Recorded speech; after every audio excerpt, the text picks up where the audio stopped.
DPS. Monsieur Faustin Chamba, bienvenue. Merci beaucoup. Voilà, vous êtes cadre de l'UDPS et aussi le chef de l'État est au niveau du Kasaï. Quelles sont les attentes et les défis à pouvoir relever? Vous avez suivi votre prédécesseur, donc il a battu en brèche tous les efforts qui sont fournis. D'abord, les chinchards continuent, le peuple congolais continue toujours à attendre des chinchards qui ne viennent toujours pas. Trop de promesses, aucune réalisation. Merci, M. David. Si nous disons qu'il n'y a aucune réalisation, c'est-à-dire que nous sommes en train de tromper le peuple congolais. Il y a des réalisations. Il y a beaucoup de réalisations. Lesquelles, que vous connaissez vous-même sur plusieurs plans. Vous connaissez les problèmes de la gratuité, vous connaissez les problèmes de routes. C'est ça, le discours que vous allez tenir en 2023? Non, mais c'est David. Il faut que vous puissiez savoir que notre mandat est encore là. Et je voulais peut-être aborder par rapport au voyage du chef de l'État au niveau de l'espace Grand Kasaï. D'abord, nous saluons vraiment son passage là-bas. Le peuple kassaïen a longtemps entendu que leur chef puisse quand même aller les visiter. Il a été à l'Est, il a été au Grand Katanga, il a été dans beaucoup d'autres coins du pays. Mais il a choisi d'aller aujourd'hui visiter aussi ses frères kassaïens. Est-ce que ça tombe à pic? Est-ce qu'il fallait qu'il aille maintenant? Et avec les discours à tendance propagandiste? Non, il n'y a pas de discours à tendance. Mais lorsqu'il demande à la population de Kasaï de voter pour lui, c'est quoi? Écoutez, le chef de l'État sait que la Constitution lui donne des mandats, disons, premier mandat qu'il est en train d'exercer, et il y aura aussi un deuxième mandat selon la Constitution. Alors, quand il parle avec ses frères et il leur demande que non, vous allez encore nous donner la chance. Je ne pense pas qu'il a péché par rapport à ça.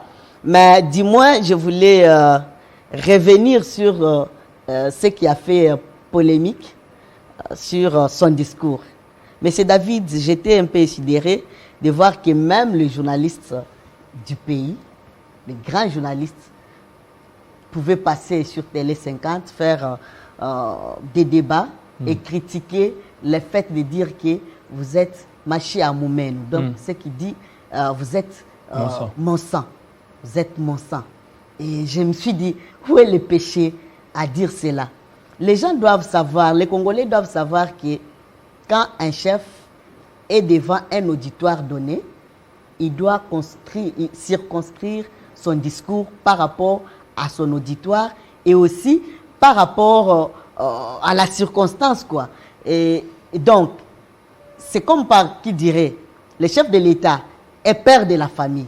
Il a ses propres enfants, il a ses oncles, il a ses tantes, il a ses petits-fils et ses petites-filles. Et je pense qu'il a même ses amis aussi.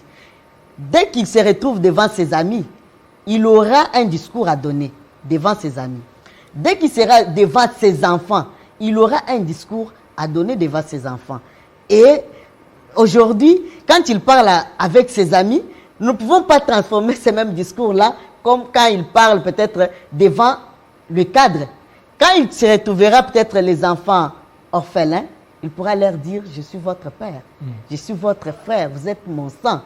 Et d'abord, quand on parle du problème des sang, est-ce que c'est la première fois que le chef de l'État parle de cela? Non. Mais, le chef de l'État a appelé d'abord celui que beaucoup de gens. Mais pourquoi? Vous allez continuer. Oui. Lorsqu'il a été à Béni, il a été ailleurs, il n'a pas parlé de mon sang, mais arrivé là-bas, il a parlé du sang. Vous voyez, même votre prédécesseur l'a si bien relevé. Il dit les autres ne vont pas se sentir dans Félix Tshisekedi. Monsieur David, vous allez être d'accord avec moi que quand le chef de l'État appelle, partout où il passe, il appelle tous les Congolais ses frères. Quand on parle de frères, il y a déjà un sentiment de fraternisme. Il y a déjà donc un sentiment de... Il se voit un père dans ces gens-là. Et quand on voit déjà... le sang, il dit que vous êtes mon sang. Oui, c'est ça que j'ai dit. Quand vous êtes frère, c'est-à-dire que vous avez le même sang. Pas forcément. Non. Pas Quand forcément. vous Vous avez pouvez être le même frère. frère, c'est-à-dire que vous avez un même père. Et quand vous avez... Qui peuvent avoir un même père et ne pas avoir le même sang? Donc c'est pour dire qu'il a même appelé autrefois Joseph Kabila son frère. Il a appelé... Mais il n'a les pas dit frères qu'il de- était son sang. Non, écoutez. Il n'a pas dit qu'il était son Mais sang. quand je vous dis déjà, pouvez vous êtes être mon frère, pas frère. forcément avoir le même sang.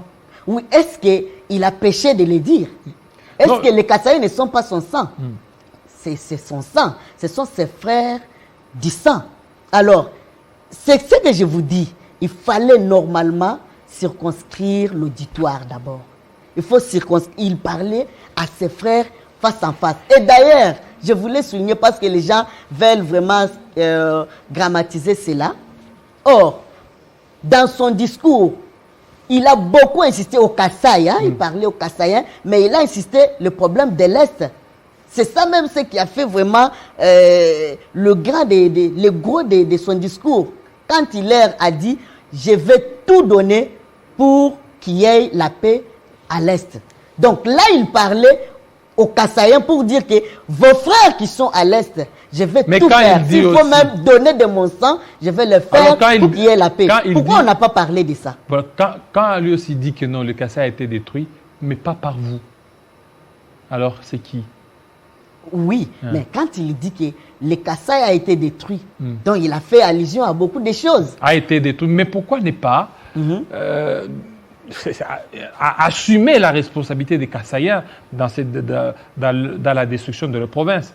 Non, comment est-ce qu'il pouvait dire que les Kassaïens n'ont pas détruit leur province elles-mêmes? Alors, qui a Mais, détruit? Écoutez, vous savez, moi je peux dire que je connais aussi la situation du Grand Kasaï. Donc, tous les régimes qui se sont succédés avaient mis les Kasaï dans les oubliettes. Donc, Et lui, pourquoi qu'est-ce qu'il a fait maintenant pour le Kassai? C'est 3 ans maintenant. Il a fait quoi? ouais. Il est sous les mêmes traces. Il y a le projet Tilégelou au Kasaï. Et Il y a certains ça travaux produit quoi, d'entretien Tilégelou? de Ça produit quoi? l'entretien des routes, des desserts agricoles. Il y a beaucoup de choses qui sont en train de se faire au Kasaï. Aujourd'hui, on va remettre donc l'AMIBA en marche. Aujourd'hui, Chit Katende va... Toujours on va des commencer. promesses. Non, il n'y a pas de promesses parce que ça commence déjà. Ça commence. Donc, on a déjà commencé les travaux sur terrain et je pense que d'ici 2 ans, les Kassaïens vont sourire. Comme tous les autres Congolais qui sont en train de sourire aujourd'hui. D'ici 2 Mais ans. d'ailleurs, comme vous êtes en train de le dire, vous dites qu'est-ce qu'il a fait au Kasaï. Mais mon frère, il est d'ailleurs à féliciter. Parce que quand il n'était pas encore parti au Kasaï, ce sont les princes Peng et les autres qui étaient en train de critiquer. Aujourd'hui, il a le pouvoir, il n'est pas parti chez lui. Bon, aujourd'hui, il part chez lui, ce sont des critiques qui s'en suivent. Non, on doit être juste. On doit savoir que même Joseph, dans la Bible, je pense que vous êtes pasteur, vous êtes un homme de Dieu, connaissez que Joseph en Égypte, quand il s'est retrouvé devant ses frères, il avait un langage qu'il a parlé avec ses frères. Donc nous ne pouvons pas nous cacher vraiment la face pour dire que non. Quand on est devant son frère, on doit lui parler comme son frère. Quand on est devant son ami, on doit lui parler comme son ami. Et rien ne change. Lui est le père de la nation, il est le garant de la nation, il est pour tout le monde. Il n'a pas fait les distinguos. Donc, il est pour tout le monde. Et que tous les Congolais puissent être calmes. Fachi est là pour tout le monde. Qu'ils ne suivent pas les discours de ceux qui veulent vraiment séparer les Congolais. Parce qu'aujourd'hui, nous ne voulons plus de tribalisme. Nous voulons que nous puissions faire une même force pour construire notre pays. Merci. Merci beaucoup, Faustin Chamba, de votre passage. Ça n'est fini, fidèles téléspectateurs. C'est le dernier lundi de l'année 2021. Nous allons certainement nous retrouver lundi, le tout premier lundi de l'année 2022. Portez-vous très bien.